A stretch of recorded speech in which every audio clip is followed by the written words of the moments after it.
জানাই আমাদের সঙ্গে তো সবাই আছে, রানা আছে, চেয়ারম্যান আছে, মনোজ আছে, আমাদের পাশে সবচেয়ে প্রিয় মানুষ যিনি আছেন আমার বোন আছেন, কল্যাণ আছে, সবাই আছে, আমাদের পার্টির সবাই আছে এখানে, কাকে বলব। এবং আমাদের যতটুকু পার্টির ব্যাপারে আমরা আপনাদের কাছে একটা জিনিস আমরা বলতে চাইছি, আমি একটু বলছি, আপনি ফলো করুন আপনারা। আমি মমতা বন্দ্যোপাধ্যায়, অভিষেক বন্দ্যোপাধ্যায় এবং সমগ্র তৃণমূল কংগ্রেস পরিবারকে আমার ওপর আস্থা রাখার জন্য ধন্যবাদ জানাই। সংসদে বাংলার কণ্ঠস্বর হয়ে কাজ করা সম্মানের হবে যদি এখানকার মানুষ আমাকে সুযোগ দেয়। দ্বিতীয়, আজ জেলার নেতা কর্মীদের সঙ্গে বৈঠক ফলপ্রসূ হয়েছে, তাদের উৎসাহ আমাকে আমাদের জয়ের ব্যাপারে আত্মবিশ্বাসী করে তোলে। তৃণমূল কংগ্রেস 34 জন সাংসদ ছিল এবং বিজেপির 2 জন সাংসদ ছিল। এ কারণে তারা তাদের অসৎ পরিকল্পনা বাস্তবায়িত করতে পারেনি। কিন্তু 2019 সালে 18 জন বিজেপি সাংসদ পাওয়ার পর তারা বাংলাকে ধ্বংস করার কাজ শুরু করে, যা আমাদের মানুষের অনাহারে রাখে এবং এই পবিত্র মাটির সুনামকে ক্ষুণ্ণ করে। আমরা সেই বাংলা বিরোধী মনোভাবের বিরুদ্ধে লড়াই করছি। সংসদে জনগণের কণ্ঠস্বর হিসাবে পরিচিত হওয়ার পরিবর্তে বাংলার বিজেপি সাংসদরা তাদের রাজনৈতিক প্রভুদের নির্দেশ পালন করেছে। বিজেপি নেতার জমিদারির কুপ্রথা ফিরিয়ে আনার চেষ্টা করছেন, যেখানে তাদের দায়িত্ব প্রভুরা কর্মীদের প্রাপ্য বকেয়া দেবে। 59 লক্ষেরও বেশি কর্মী রয়েছে, যাদেরকে বিজেপি নেতৃত্বহীন কেন্দ্র 2 বছর ধরে তাদের মজুরি দেয়নি, 100 দিনের কাজের টাকা দেয়নি। কেন আবার আপনাদের এইভাবে কাজ করতে হচ্ছে? তাহলে কি এমপি বা অভিষেক বন্দ্যোপাধ্যায়ের কথা একেবারে গ্রাসরুটে গিয়ে পৌঁছায়নি? সবসময় পৌঁছেছে। কেন পৌঁছায়নি? আমরা আলো ভালো করে মানুষের কাছে পৌঁছাচ্ছি। এটা তো বলা মানুষের কাছে আপনাদের মাধ্যমে সেটা বলে দিতে পারবেন, আরও বেশি কাজে লাগবে। এই জন্য আমরা লোকসভা কেন্দ্রে আগে আমি বসুন্ধরাকে রেখে একটা কথা বলি, যেটা ব্রিগেডের সঙ্গে কেন এটা করতে হচ্ছে। ব্রিগেডে আমাদের তৃণমূল কংগ্রেস কর্মী সমর্থকরা গিয়েছিল। আমরা এখানে দলীয়ভাবে আমরা আমাদের নেতৃত্ব এবং ওয়ার্ডে ওয়ার্ডে বুথে বুথে আমাদের কর্মীদের মমতা বন্দ্যোপাধ্যায়ের উন্নয়নের সাফল্য আর ভারতীয় জনতা পার্টির মিথ্যে প্রতিশ্রুতি আর ভারতীয় জনতা পার্টি কিভাবে দেশকে উচ্ছন্নের পথে পাঠাচ্ছে সেইটা মানুষের কাছে বোঝানোর জন্য আমাদের এই সভা। সাংসদকে যদি পার্লামেন্টে কথা যদি না বলতে দেয় আর ক্যামেরা শুধু প্রধানমন্ত্রী আর ওদের বিরোধীরা যারা কেন্দ্র সরকারে আছে তাদের ওপরেই যদি সরাসরি ক্যামেরা লাগানো থাকে, কারোর দিকে মুখ করছে না, এটা সরাসরি অন্যায়। এই অন্যায়টা কিন্তু 2021 সালে জনগণ রাজ্যর আমাদের বাংলা রাজ্যর জনগণ আদেশ দিয়ে তাদেরকে বুঝিয়ে দিয়েছে। এরপরে আর কিছু বলার নেই। প্রসূনদা আমাদের সাংসদ হয়েছে, বিপুল ভোটে জয়ে আমরা করিয়ে ওনাকে নিয়ে আসব। আর আবার তাদেরকে এই প্রশ্ন আপনারা করছেন, ওই প্রশ্নের উত্তরটা জনগণের আদেশে পৌঁছে যাবে। কিন্তু নিজ বিধানসভা কেন্দ্রের সমস্ত ওয়ার্ড গ্রাম পঞ্চায়েতে যাত্রা অনুষ্ঠিত করবেন একই কার্যকলাপের দ্বারা 7 দিনের কর্মসূচির মধ্যে।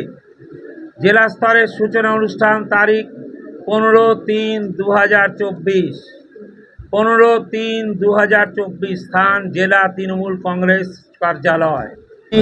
নির্বাচনী এলাকার জনগণের সাথে একান্ত হতে এবং তাদের চাহিদা বুঝতে জনসভা সমাবেশ এবং বাড়ি বাড়ি পরিদর্শন করব।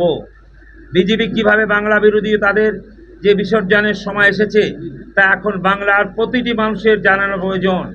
যা ব্রিগেড প্যারেড গ্রাউন্ডে জনগর্জন সভাতে মাননীয় সভানেত্রী মমতা বন্দ্যোপাধ্যায় এবং সর্বভারতীয় সাধারণ সম্পাদক অভিষেক বন্দ্যোপাধ্যায় বলেছেন এই কথাগুলো। এটা মনে রাখতে হবে। বিজেপি নেতারা বাংলার মানুষকে ভুয়ো সুবিধাভোগী বলে মিথ্যা ছড়িয়েছেন। আগামী 10 দিনের মধ্যে নির্বাচনী এলাকায় অধিকার যাত্রার সময় আমি ব্যক্তিগতভাবে এসব মানুষের সঙ্গে দেখা করব। আমি সংবাদপত্রের সদস্যদের আমার সাথে আসার জন্য আমন্ত্রণ জানাচ্ছি। আপনারা আমাদের সাথে আমন্ত্রণ জানাচ্ছি, আপনাদের সঙ্গে থাকুন তৃণমূলের সাথে, এবং নিজেরাই দেখতে চাই যে এরা বিজেপির দাবি অনুযায়ী ভুয়া সুবিধাভোগী নাকি বাংলা প্রকৃত মেহনতি মানুষ যাদেরকে বিজেপির বদলে বাংলায় বেছে নেওয়ার জন্য ভোগান্তির স্বীকার করা হচ্ছে। নির্বাচন উপলক্ষে মানুষের কাছে তৃণমূল কংগ্রেসের জনকল্যাণমুখী বার্তা পৌঁছে দিতে এবং বিজেপির বাংলা বিরোধী মুখোশ খুলে ফেলতে একটি 7 দিনব্যাপী যাত্রার আয়োজন করা হয়েছে, যার মাধ্যমে দলের লোকসভা প্রার্থী নিজের নির্বাচনী ক্ষেত্রের সকল 7টি বিধানসভা ভ্রমণ করবে। সাল থেকে এমপি হয়েছে, অথচ দিল্লি থেকে হাওড়ার জন্য বড় কোনো যে প্রকল্প শিল্প আপনি আনতে পারেন একটা কিচ্ছু দেয়নি। একটা তৃণমূল, আমি বলছি তৃণমূলকে একটা কিছু করতে দেয়নি। আমি বলছি আমার বসে না না, আবার আপনাকে বলছি আমি কেন বলছি, একটা কোশ্চেন আমার করতে দেয়নি, আমাদের একটা কোশ্চেন, এবং মিশতে চাইনি। যেটা মিশেছি তারা হাত দেখিয়ে তালিয়ে দিয়েছে, বলে চলে যান, পরে কথা বলবো। এই আরতি কটন মিল আমি করে এনেছিলাম, এই মুহূর্তে বিজেপি সব কিছু নষ্ট করে দিয়ে চলে গেছে, আবার বাদ করে দিয়েছে। প্রেজেন্ট রূপ আমি ছিলাম, করেছি আমরা, কি বলছি আমরা করিনি। আমাদের আমাদের আমাদের না না, হুগলি ডকের জায়গা আমাদের, আমি একটু বলি, আমাদের আমাদের যেভাবে বিজেপি ব্যবস্থা করে, যেভাবে করেছে, আমি এমপি হয়ে কোনোদিন জীবনে দেখতে পাইনি। ওরা কোনোদিন কোনো কথা শোনেনি। এখনও বলে যাচ্ছি আমি যে আমাদের এইটা করুন। এই যে ঘাটের পাশ দিয়ে যায় জাহাজগুলো, মাটিতে আটকে যেতে পারে, ওদের বলেছিলাম, আমরা বললাম আমরা বলতে পারবো না, আপনারা আলাদা করে বলুন। আপনারা প্রথমে যে শিল্পের কথা বললেন, ভারতবর্ষের মধ্যে বৃহৎ শিল্পর চেয়ে ছোট শিল্পে সবচেয়ে বেশি লোক লাগে, এবং ভারতবর্ষের মধ্যে পশ্চিমবঙ্গই প্রথম ক্ষুদ্র এবং মাঝারি শিল্পে। অতএব শিল্প হয়নি বা শিল্প নেই, এটা হচ্ছে মিথ্যা কথা।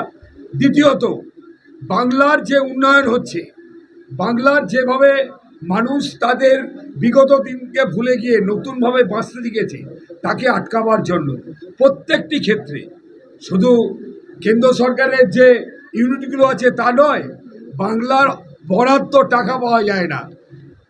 100 দিনের টাকা বন্ধ, গ্রামীণ সড়ক যোজনার টাকা বন্ধ, স্বাস্থ্যের টাকা বন্ধ, এবং জিএসটির 1,60,000 কোটি টাকা প্রাপ্য টাকা আমাদের দেয়নি।